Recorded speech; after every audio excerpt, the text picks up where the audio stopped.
Splash down ഇങ്ങനെ വന്ന് ആ ദൗത്യ സംഘം ശാന്ത സമുദ്രത്തിൽ വന്നിറങ്ങുന്ന ആ ദൃശ്യം അത് നമ്മൾ കണ്ടു. 10 ദിവസത്തിന് ശേഷം ഏറെ വെല്ലുവിളികൾ നേരിട്ട ഒരു ദൗത്യത്തിനൊടുവിൽ വിജയകരമായി അവർ തിരിച്ചെത്തുകയാണ്. ഇപ്പോൾ ചന്ദ്രന്റെ വിവരങ്ങൾ ഒപ്പിയെടുത്തു.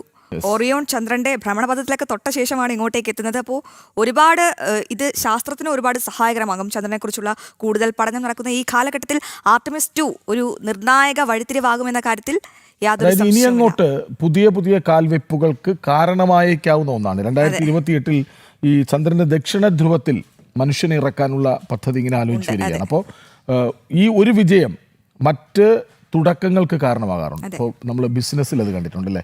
ചിലർ ഒരു കട തുടങ്ങുന്നു, അത് പിന്നീട് പല കടകളായി മാറുന്നു, വലിയ വിജയം നേടുന്ന ബിസിനസ് സാമ്രാജ്യം ഉണ്ടാക്കിയെടുക്കുന്നു. അതുപോലെയാണ് ഈ ഒരു ആശങ്കയുണ്ടായിരുന്നു, പോയി വരുമ്പോൾ എന്താകും എന്നൊരാശങ്ക. കാരണം വെല്ലുവിളികൾ ഏറെ നേരിട്ട പല ഘട്ടങ്ങളിലൂടെയാണ് കടന്നുപോയത്, ഏറ്റവും അപകടകരമായ. അപ്പോൾ അതിനെയൊക്കെ അതിജീവിച്ച് തിരിച്ചെത്തി അവരിങ്ങനെ സന്തോഷത്തോടെ നിൽക്കുന്നത് കാണുമ്പോൾ അടുത്ത പദ്ധതികൾക്ക് തുടക്കമിടുകയാണ്.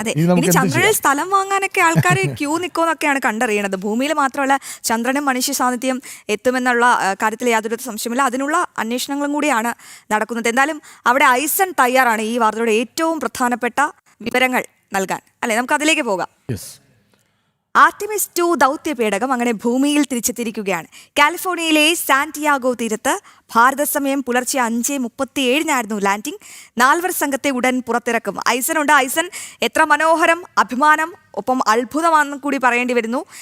എന്താണ് ഈ ദൗത്യത്തിന്റെ ഏറ്റവും പ്രധാനപ്പെട്ട നിലവിലെ വിവരങ്ങൾ? ഒപ്പം ഈ ദൗത്യം എത്രത്തോളം നിർണായകമായിരുന്നു? ഈ ദൗത്യ സംഘത്തിലുള്ളവരുടെ കാര്യങ്ങൾ കൂടി പറയാം ഐസൻ. അശ്വതി, തീർച്ചയായും ഇപ്പോൾ നമുക്ക് ദൃശ്യങ്ങളിൽ കാണാൻ സാധിക്കുന്നത് മറ്റൊരു കൃത്യമായ ഇടപെടൽ, അതായത് ഈ രക്ഷാദൗത്യത്തിന്റെ ഭാഗമായി നടന്ന ഒരു ഇടപെടലിന്റെ ഏറ്റവും പുതിയ ദൃശ്യങ്ങളാണ്. നമുക്കിപ്പോൾ ദൃശ്യങ്ങളിൽ കാണുന്നത് പോലെ ഈ ബഹിരാകാശ പേടകത്തിന് തൊട്ടടുത്ത് തന്നെ ഇൻഫ്ലേറ്റ് ചെയ്ത അല്ലെങ്കിൽ ഒരു പ്ലാറ്റ്ഫോം, ഒരു പ്രതലം ഉണ്ടാക്കി ആ പ്രതലത്തിലേക്ക് ബഹിരാകാശ യാത്രികരെ ഓരോരുത്തരെയായി ഇറക്കിയ ദൃശ്യങ്ങളാണ് നമുക്കിപ്പോൾ കാണാൻ സാധിക്കുന്നത്. നേരത്തെ നമ്മൾ കണ്ടിരുന്നത് ഈ ബഹിരാകാശ പേടകം കൃത്യമായി കപ്പലിൽ എടുത്തു വെച്ചതിന് ശേഷമാണ് ഇത്തരം ഒരു നീക്കം നടത്തിയതെങ്കിൽ ഇപ്പോൾ അവരെ സുരക്ഷിതമായി പുറത്തിറക്കി കഴിഞ്ഞിരിക്കുന്നു. ഈ ദൃശ്യങ്ങളിൽ കാണുന്ന 4 ഓറഞ്ച് വസ്ത്രധാരികളായ, ഓറഞ്ച് വേഷത്തിലുള്ളവരെ ആ ബഹിരാകാശ പേടകത്തിൽ നിന്നും പുറത്തിറക്കിയ ദൃശ്യങ്ങളാണ് ഇപ്പോൾ നമുക്ക് കാണാൻ സാധിക്കുന്നത്. ഇനി അവരെ സുരക്ഷിതരായി അവിടെ നിന്നും മാറ്റുന്ന ദൗത്യമാണ് ഉണ്ടാവുക. അത്തരത്തിലുള്ള നീക്കങ്ങളാണ് ഇപ്പോൾ പുരോഗമിക്കുന്നത്. നേരത്തെ നമ്മൾ കണ്ടതുപോലെ 5:37 ഇന്ത്യൻ സമയം 5:37 ഈ ബഹിരാകാശ പേടകം കടലിലെത്തിയത്. പസഫിക് സമുദ്രത്തിൽ നേരത്തെ സൂചിപ്പിച്ചതുപോലെ സാന്റിയാഗോ പട്ടണത്തിനടുത്തുള്ള തീരമേഖലയിൽ കൃത്യമായി അത് ലാൻഡ് ചെയ്യുകയും ചെയ്തത്. ഈ ലാൻഡ് ചെയ്തതിന് ശേഷം ഇപ്പോൾ അതിൽ നിന്നും ബഹിരാകാശ യാത്രികരെ പുറത്തിറക്കിയ ദൃശ്യങ്ങളാണ് നമുക്കിപ്പോൾ കാണാനും സാധിക്കുന്നത്. ഇവരെ പുറത്തിറക്കിയതിനു ശേഷം തുടർ നടപടികൾ എന്ന് പറയുന്നത് ഇവരെ സുരക്ഷിതരായി മാറ്റുക, അല്ലെങ്കിൽ സുരക്ഷിതമായി അവരെ മറ്റ് ക്വാറന്റൈൻ സംവിധാനങ്ങളുടെയൊക്കെ ഭാഗമായി അവരെ സുരക്ഷിതമായി മാറ്റുക എന്നൊരു ദൗത്യമാണ് ഏറ്റവും പ്രധാനപ്പെട്ട ഒരു ഘടകമായി നമുക്ക് മനസ്സിലാക്കാൻ സാധിക്കുന്നത്. ആ ദൗത്യത്തിന്റെ നടപടിക്രമങ്ങളാണ് പുരോഗമിക്കുന്നത് എന്നാണ് ഇപ്പോൾ അറിയാനും സാധിക്കുന്നത്. മറ്റൊരു പ്രധാന നേട്ടം എന്ന് പറയുന്നത് നേരത്തെ നമ്മൾ സൂചിപ്പിച്ചതുപോലെ ഭൂമിയിൽ നിന്നും വലിയ ദൂരം സഞ്ചരിച്ച, അല്ലെങ്കിൽ ഭൂമിയിൽ നിന്നും ഏറ്റവും അകലത്തേക്ക് സഞ്ചരിച്ച ഒരു ബഹിരാകാശ സംഘമാണ്, അല്ലെങ്കിൽ യാത്രാ സംഘമാണ് ഇപ്പോൾ ഭൂമിയിൽ തിരിച്ചെത്തിയിരിക്കുന്നത് എന്നതാണ് ഏറ്റവും കൗതുകകരമായ ഒരു കാര്യം. നേരത്തെ നമ്മൾ സൂചിപ്പിച്ചതുപോലെ ഈ 4 ബഹിരാകാശ യാത്രികർക്കും നിരവധിയായ അനുഭവങ്ങളുടെ വലിയ കഥകൾ പറയാനുണ്ട് എന്നതും ഒരു യാഥാർത്ഥ്യം തന്നെയാണ്. ഇപ്പോൾ ഈ റിക്കവറി പ്രോസസ് പുരോഗമിക്കുന്ന ദൃശ്യങ്ങളാണ്, അല്ലെങ്കിൽ അവരെ തിരിച്ചു കൊണ്ടുവരുന്നതിനുള്ള നടപടികൾ, അവരെ സുരക്ഷിതരായി ഭൂമിയിലെത്തിയതിനു ശേഷം അവരെ സുരക്ഷിതരായി അവരുടെ മറ്റു സൗകര്യങ്ങൾ, അതായത് നമുക്കറിയാവുന്നതാണ് ഈ ചന്ദ്രനിൽ ബഹിരാകാശ യാത്രയ്ക്ക് ശേഷം മനുഷ്യ ശരീരത്തിൽ ഈ സീറോ ഗ്രാവിറ്റിയിൽ നിലനിൽക്കുന്ന മനുഷ്യന്റെ ശരീരം പലതരത്തിലുള്ള പ്രത്യേകതകൾ നേരിടുന്ന ഒരു സാഹചര്യം ഉണ്ടാവും, അല്ലെങ്കിൽ പലതരത്തിലുള്ള വൈതരണികൾ നേരിട്ടുകൊണ്ടായിരിക്കും അവർ ഭൂമിയിൽ തിരിച്ചെത്തിയിരിക്കുക. അതുകൊണ്ട് തന്നെ സ്വാഭാവിക ജീവിതത്തിലേക്ക് ഒറ്റയടിക്ക് ഇവരെ കൊണ്ടുപോവുക പ്രായോഗികമല്ല. സുരക്ഷിതരായി അവരെ നടക്കാൻ പോലും സഹായിക്കേണ്ട സാഹചര്യമുണ്ട്, അല്ലെങ്കിൽ ഈ സീറോ ഗ്രാവിറ്റിയിൽ നിന്നും അല്ലെങ്കിൽ ഗുരുത്വാകർഷണ ബലത്തിന്റെ പരിധിയിൽ നിന്നും അവർ പുറത്തുപോയി തിരിച്ചു വന്ന ഒരു സാഹചര്യത്തിൽ ഒരു അമ്പരപ്പിന്റെ സ്വഭാവം ശരീരത്തിലുണ്ടായിരിക്കും. ആ ശരീരത്തിന്റെ ആ ഘടകം അത് കൃത്യമായി പരിശോധിക്കേണ്ടതുണ്ട്. അത്തരത്തിലുള്ള പരിശോധനകളുടെ എല്ലാം ഭാഗമായുള്ള തുടർ നടപടികളായിരിക്കും പുരോഗമിക്കുക എന്നാണ് ഇപ്പോൾ മനസ്സിലാക്കാൻ സാധിക്കുന്നത്. വളരെ സുരക്ഷിതരായി ഇവരെ എല്ലാവരെയും പുറത്തെത്തിക്കാൻ സാധിച്ചിരിക്കുന്നു എന്നതാണ് ഏറ്റവും നിർണായകമായൊരു നേട്ടമായി കണക്കാക്കാൻ സാധിക്കുന്നത്. ഏറ്റവും നേരത്തെ നമ്മൾ സൂചിപ്പിച്ചതുപോലെ ഇത് ഒന്ന് ആലോചിച്ചു നോക്കൂ. ഈ ഭൂമിയുടെ അന്തരീക്ഷത്തിലേക്ക് പ്രവേശിക്കുന്ന സമയത്ത് ഇതിന്റെ വേഗത 40,000 കിലോമീറ്റർ വേഗത്തിലായിരുന്നു എന്നാണ്. അതായത് ഈ സമയത്ത് ആ പേടകത്തിന് ചുറ്റും 2800 ഡിഗ്രി സെൽഷ്യസ് വരെ ചൂട് അനുഭവപ്പെട്ടു എന്നാണ്. നമുക്ക് ചിന്തിക്കാൻ പറ്റാത്ത വേഗവും ചൂടുമൊക്കെ ആയിരുന്നു ഉണ്ടായിരുന്നത്. അപ്പോൾ ഇത് എത്രമാത്രം അതിജീവിച്ചാണ് തിരിച്ചെത്തുന്നത്? കൃഷ്ണരാജ്, നമുക്കറിയാവുന്നതാണ് ഒരു വിമാനത്തിന്റെ വേഗം എന്ന് പറയുന്നത് 900-950 കിലോമീറ്ററുകളാണ്. അതായത് ഏറ്റവും വേഗതയിൽ വിമാനം സഞ്ചരിക്കുന്നത് 900 കിലോമീറ്ററുകളാണ് എന്നതാണ് ഏറ്റവും പ്രത്യേകത. അതിൽ വിമാനം സഞ്ചരിക്കുന്ന വേഗതയുടെ എത്രയോ ഇരട്ടിയാണ് നേരത്തെ സൂചിപ്പിച്ചതുപോലെ ഈ 33, അതായത് ബഹിരാകാശ പേടകം സഞ്ചരിക്കുന്ന വേഗത എന്ന് പറയുന്നത് ശബ്ദത്തിന്റെ 33 ഇരട്ടി വേഗതയിലാണ്. ഈ 33 ഇരട്ടി എന്ന് പറയുമ്പോൾ അതിവേഗമാണ് ഈ സഞ്ചാരം നടക്കുന്നത് എന്നതാണ് ഏറ്റവും വലിയ പ്രത്യേകത. നമുക്ക് ഈ ദൃശ്യങ്ങളിലെല്ലാം തന്നെ ഈ പേടകം തിരിച്ചു വരുന്ന ഒരു സാഹചര്യത്തിൽ ആ പേടകത്തിന്റെ ഗതിവേഗം നമ്മൾ മനസ്സിലാക്കുമ്പോൾ ഓരോ കിലോമീറ്ററുകളും സെക്കൻഡുകളോട് കൊണ്ടാണ് നിരവധി കിലോമീറ്ററുകൾ സഞ്ചരിക്കുന്നത്. ഓരോ സെക്കൻഡുകളുടെ വ്യത്യാസത്തിൽ നിരവധി കിലോമീറ്ററുകൾ കവർ ചെയ്താണ് ഈ ബഹിരാകാശ പേടകം വരുന്നത്. അത് തന്നെ അതിവേഗം സഞ്ചരിക്കുന്ന ഒരു സംവിധാനമാണ്. അത് തന്നെ ഒരു അസ്വാഭാവികതയാണ് മനുഷ്യശരീരത്തെ സംബന്ധിച്ചിടത്തോളം എന്നത് ഒരു യാഥാർത്ഥ്യമാണ്. മറ്റൊരു പ്രധാന വിഷയം എന്ന് പറയുന്നത് നേരത്തെ കൃഷ്ണനായി സൂചിപ്പിച്ചതുപോലെ ബഹിരാകാശത്താണ്. ഘർഷണം തീരെ കുറഞ്ഞ ഒരു സാഹചര്യത്തിലാണ് ആ പേടകം സഞ്ചരിക്കുക. അതിനുശേഷം ഭൂമിയുടെ അന്തരീക്ഷത്തിലേക്ക്, അല്ലെങ്കിൽ അതിമർദ്ദമുള്ള ഭൂമിയുടെ അന്തരീക്ഷത്തിലേക്ക് കടക്കുമ്പോൾ വലിയ രീതിയിലുള്ള വായു പ്രതിരോധം അത് നേരിടേണ്ടി വരും. ഈ വായു പ്രതിരോധം നേരിടേണ്ട സാഹചര്യം ഉണ്ടാകുമ്പോഴാണ് ഈ 2000-ലേറെ സെന്റിഗ്രേഡ് ഊഷ്മാവ് അതിന്റെ പരിസരത്തിൽ ഉണ്ടാകുന്നത്. 4000 ഡിഗ്രി ഫാരൻഹീറ്റ് ഒക്കെയാണ് കണക്കാക്കപ്പെട്ടിരുന്നത്. അതായത് 2000 ഡിഗ്രി എന്നൊക്കെ പറയുമ്പോൾ ഇരുമ്പും അതുപോലെ തന്നെ കാരിരുമ്പെല്ലാം തന്നെ ഉരുകിപ്പോകുന്ന അതിശക്തമായ ടെമ്പറേച്ചറുകളാണ് ഇതെല്ലാം തന്നെ. അത്തരത്തിലുള്ള ഈ ടെമ്പറേച്ചറിൽ മനുഷ്യൻ യാത്ര ചെയ്യുന്ന ഒരു സാഹചര്യം, അല്ലെങ്കിൽ അത്തരത്തിൽ അത്യധികമായ ആ ഒരു ചൂട് നിലനിൽക്കുന്ന ഒരു സാഹചര്യത്തിൽ മനുഷ്യൻ സഞ്ചരിക്കുന്ന ഒരു സാഹചര്യം എന്നുള്ളത് വലിയൊരു പ്രത്യേകത തന്നെയാണ്. അത്തരത്തിലുള്ള പ്രത്യേകത കൂടി, അല്ലെങ്കിൽ അത്തരത്തിലുള്ള ഒരു അതിജീവനം കൂടി നടത്തിയതിനു ശേഷമാണ് ഈ ബഹിരാകാശ യാത്രികരെല്ലാം തന്നെ ഇപ്പോൾ ഭൂമിയിൽ തിരിച്ചെത്തുന്നത് എന്നതാണ് ഏറ്റവും പ്രധാനപ്പെട്ട മറ്റൊരു പ്രത്യേകത എന്നുള്ളത്. വേഗം, അതായത് 33 ഇരട്ടി ശബ്ദത്തെക്കാൾ വേഗതയിൽ സഞ്ചരിക്കുന്നു എന്നുള്ളത് മറ്റൊരു പ്രത്യേകതയാണ്. അതുപോലെ തന്നെ നേരത്തെ നമ്മൾ സൂചിപ്പിച്ചതുപോലെ ഭൂമിയിൽ നിന്നും ഏറ്റവും വലിയ അകലമാണ് ഇവർ സഞ്ചരിച്ചിരിക്കുന്നത്. നമുക്കറിയാവുന്നതാണ്, വിമാനങ്ങളെല്ലാം തന്നെ സഞ്ചരിക്കുന്നത് ഭൂമിയിൽ നിന്ന് എത്ര ഉയരത്തിലായാലും അത് ഭൂമിയുടെ ആ അന്തരീക്ഷത്തിലാണ് സഞ്ചരിക്കുന്നത്. അപ്പൊ ഭൂമിയിൽ നിന്നും ഏറ്റവും വലിയ ദൂരം സഞ്ചരിച്ച മനുഷ്യർ, അതുപോലെ തന്നെ ഏറ്റവും കൂടുതൽ ദൂരം 4,06,771 കിലോമീറ്റർ ദൂരം സഞ്ചരിച്ച 4 മനുഷ്യരാണ് തിരിച്ചു വരുന്നത് എന്നതും ഏറ്റവും വലിയൊരു പ്രത്യേകതയാണ്. തീർച്ചയായും ഐസൻ, ഇതൊരു ചരിത്ര ദൗത്യം എന്നതിൽ യാതൊരുവിധ സംശയവുമില്ല.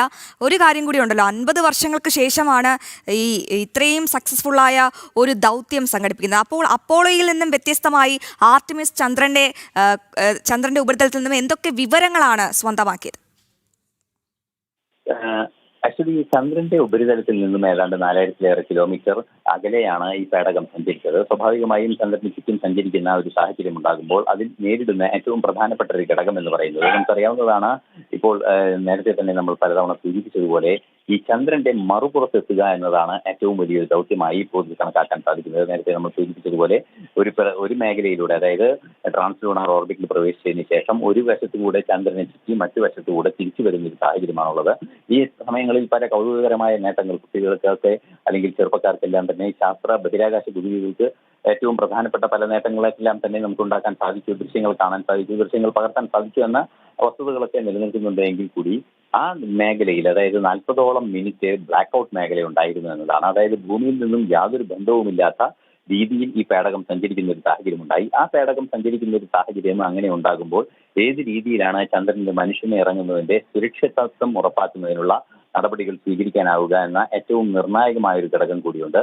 അത്തരത്തിലുള്ള പരീക്ഷണങ്ങളെല്ലാം തന്നെ തീർച്ചയായും ഇക്കാര്യത്തിൽ ഒരു ഗവേഷണ ഘടകമായി, അല്ലെങ്കിൽ ഒരു ബെഞ്ച് മാർക്കായി നമുക്ക് ലഭ്യമായിരിക്കുന്നു എന്നതാണ്.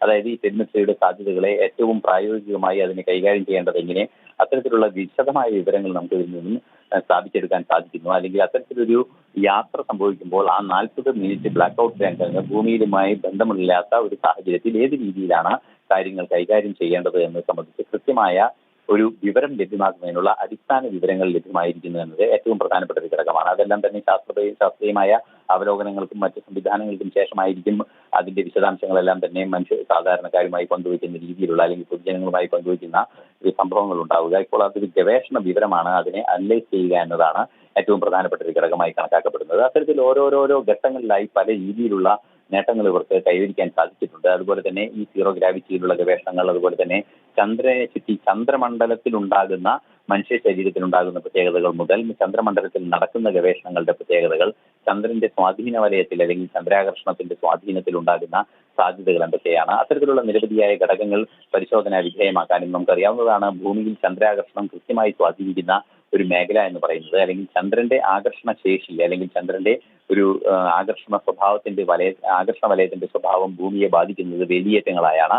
ഈ വേലിയേറ്റങ്ങളായി ബാധിക്കുന്ന ആ സാഹചര്യത്തെ, അല്ലെങ്കിൽ കടലിൽ വലിയ രീതിയിൽ വെള്ളം ഉയരുന്ന സാഹചര്യം ഉണ്ടാകുന്നത്, അത്തരത്തിലുള്ള സ്വാധീന മേഖല, ചന്ദ്രന്റെ ആകർഷണത്തിന്റെ സ്വാധീന മേഖലകളെ കൃത്യമായി മനസ്സിലാക്കാൻ സാധിക്കുന്ന, അതിന്റെ ഒരു ബെഞ്ച് മാർക്ക് ഡാറ്റയെല്ലാം തന്നെ ലഭ്യമാക്കാൻ സാധിക്കുന്ന വിശാലമായ ഗവേഷണങ്ങളെല്ലാം തന്നെ നടക്കാൻ സാധിക്കുന്നു എന്നതാണ്. അതായത് നേരത്തെ നമ്മൾ സൂചിപ്പിച്ചതുപോലെ ഈ ചന്ദ്ര ഗവേഷണം എന്നുകൊണ്ട് ഉദ്ദേശിക്കുന്നത് ചന്ദ്രന് ചുറ്റും മനുഷ്യൻ സഞ്ചരിക്കുമ്പോൾ മനുഷ്യന്റെ സുരക്ഷ ഏത് രീതിയിൽ ഉറപ്പാക്കണം എന്നത് മുതൽ മനുഷ്യന്റെ യാത്രയുടെ വേളയിൽ ഈ കമ്മ്യൂണിക്കേഷൻ സംവിധാനങ്ങളും അതുപോലെ തന്നെ മറ്റ് സംവിധാനങ്ങളും എടുക്കേണ്ടതെല്ലാം തന്നെ ഒരു ഡാറ്റയായി കൃത്യമായി ലഭ്യമാക്കാൻ സാധിക്കുന്നു എന്നതാണ് ഏറ്റവും നിർണായകമായ ഒരു ഘടകമായി നമുക്ക് കണക്കാക്കാൻ സാധിക്കുന്നത്. അത്തരത്തിലുള്ള നിരവധിയായ ഗവേഷണങ്ങളും അതുപോലെ തന്നെ പരീക്ഷണങ്ങളെല്ലാം തന്നെ നടക്കേണ്ടതുണ്ട്. ചന്ദ്രന് ചുറ്റും സഞ്ചരിച്ച് ചന്ദ്രനിൽ നിന്നും ഇത്രയും ദൂരം, ഭൂമിയിൽ നിന്നും ഇത്രയും ദൂരം സഞ്ചരിക്കുമ്പോൾ ഏത് രീതിയിലുള്ള സുരക്ഷാ മാനദണ്ഡങ്ങൾ പാലിക്കേണ്ടതുണ്ട്, അല്ലെങ്കിൽ ഏത് രീതിയിലുള്ള ഗവേഷണങ്ങൾക്കുള്ള സാധ്യതയുണ്ട്, അല്ലെങ്കിൽ ഈ ചന്ദ്രനെ ഒരു സ്ഥിരം സ്പേസ് സ്റ്റേഷൻ ആക്കുമ്പോൾ നമ്മൾ നേരിടാനിരിക്കുന്ന വെല്ലുവിളികൾ എന്തൊക്കെയാണ്, നേട്ടങ്ങൾ എന്തൊക്കെയാണ്, അത്തരത്തിലുള്ള നിരവധിയായ ഗവേഷണ വസ്തുതകളെല്ലാം തന്നെ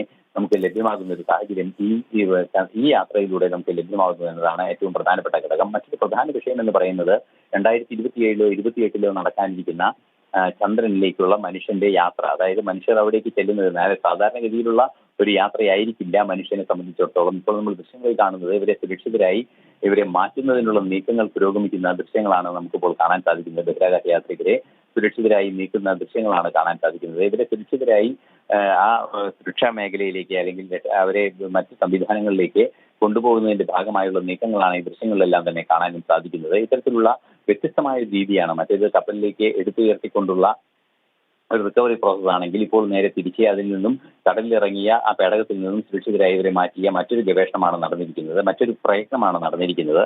അത്തരത്തിലുള്ള പ്രയത്നങ്ങൾക്ക് ശേഷം തുടർ നടപടികളുടെ ഭാഗമായി ഇപ്പോൾ ദൃശ്യങ്ങളിലെല്ലാം തന്നെ, വിശാല ദൃശ്യങ്ങളിലെല്ലാം തന്നെ പലതും നമുക്ക് കാണാൻ സാധിക്കുന്നുണ്ട്. ഈ ബലൂണുകൾ ഉയർന്നു നിൽക്കുന്ന, അതായത് ഓറഞ്ച് നിറത്തിലുള്ള ബലൂണുകൾ ഉയർന്നു നിൽക്കുന്ന ചന്ദ്രപേടകം, അതുപോലെ തന്നെ അതിൽ നിന്നും വിട്ടുപോയിക്കൊണ്ടിരിക്കുന്ന അതിലെ യാത്രികർ, അത്തരത്തിലുള്ള നിരവധിയായ ദൃശ്യങ്ങൾ നമുക്ക് കാണാൻ സാധിക്കുന്നുണ്ട്. പേടകം ഒരു വഴിക്കും അതുപോലെ തന്നെ യാത്രികരെ സുരക്ഷിതരായി മറ്റൊരു വഴിക്കും കൊണ്ടുപോകുന്ന ദൃശ്യങ്ങളാണ് ഇപ്പോൾ മനസ്സിലാക്കാൻ സാധിക്കുന്നത്, പ്രാഥമികമായി മനസ്സിലാക്കാൻ സാധിക്കുന്നത്. അതുപോലെ തന്നെ ഇത്തരത്തിലുള്ള നിരവധിയായ ഗവേഷണങ്ങളും പരീക്ഷണങ്ങളും എല്ലാം തന്നെ ഈ യാത്രയുടെ ഭാഗമായി ഉണ്ടായിരുന്നു എന്നത് മറ്റൊരു വസ്തുതയാണ്. നമുക്കറിയാവുന്നതാണ്, ചന്ദ്രനെ സംബന്ധിച്ചിടത്തോളം ഭൂമിയിൽ നിന്നും വളരെ വ്യത്യസ്തമായ ഒരു അന്തരീക്ഷമാണുള്ളത്. ഹീലിയമാണ്, വലിയ തോതിൽ ഹീലിയത്തിന്റെ സാന്നിധ്യം അവിടെയുണ്ട്. അതുപോലെ തന്നെ മിനറൽസ്, അതായത് ചന്ദ്രന്റെ പ്രതലത്തിലെ റിഗോലിസ് എന്ന് പറയുന്ന പൂഴിയിലുണ്ടായിരിക്കുന്ന നിരവധിയായ മൂലകങ്ങളും നിരവധിയായ മൂലകങ്ങളെല്ലാം തന്നെയുണ്ട്. ഇവയെല്ലാം തന്നെ ഏത് രീതിയിലാണ് ഭാവിയിൽ പ്രയോജനപ്പെടുത്താൻ സാധിക്കുക എന്ന രീതിയിലുള്ള ഗവേഷണങ്ങളെല്ലാം തന്നെ പുരോഗമിക്കുന്ന ഒരു സാഹചര്യം ഉണ്ടാകും. ആ സാഹചര്യമാണ് ഈ വരാനിരിക്കുന്ന ശാസ്ത്ര രംഗത്തുണ്ടാവുക. അതുപോലെ തന്നെ ഈ ബഹിരാകാശ ഗവേഷണം നടക്കുമ്പോൾ, അതായത് ബഹിരാകാശ മേഖലയിൽ ഗുരുത്വാകർഷണം തീരെയില്ലാത്ത മേഖലയിൽ നടക്കുന്ന ഗവേഷണം, ചന്ദ്രന്റെ സ്വാധീന മണ്ഡലത്തിൽ നടക്കുന്ന ഗവേഷണം, അത്തരത്തിലുള്ള നിരവധിയായ ഗവേഷണങ്ങളുടെ, നേരിട്ടുള്ള ഗവേഷണങ്ങളുടെ സാധ്യത നമുക്ക് നേരത്തെ ചിന്തകരും അതുപോലെ തന്നെ നിരീക്ഷണങ്ങളിലും അതുപോലെ തന്നെ ചില മാത്തമാറ്റിക്കൽ കാൽക്കുലേഷനുകളിലെല്ലാം തന്നെ നമ്മൾ കണ്ടെത്തിയിരിക്കുന്ന വസ്തുതകൾ നേരിട്ട് അതൊരു പ്രായോഗികമായി അതിനെ മനസ്സിലാക്കാൻ സാധിക്കുന്ന ഒരു സാഹചര്യം തുറന്നു കിട്ടുന്ന ഒരു പശ്ചാത്തലമാണ് ഈ പുതിയ സംവിധാനങ്ങൾ വഴി, അല്ലെങ്കിൽ ഏറ്റവും പുതിയ ഈ നീക്കങ്ങൾ വഴിയെല്ലാം തന്നെ നമുക്ക് ഈ ഗവേഷണങ്ങളെല്ലാം വഴി നമുക്ക് മനസ്സിലാക്കാൻ സാധിക്കുന്നത്. ശരി, ഐസനിലേക്ക് വരാം.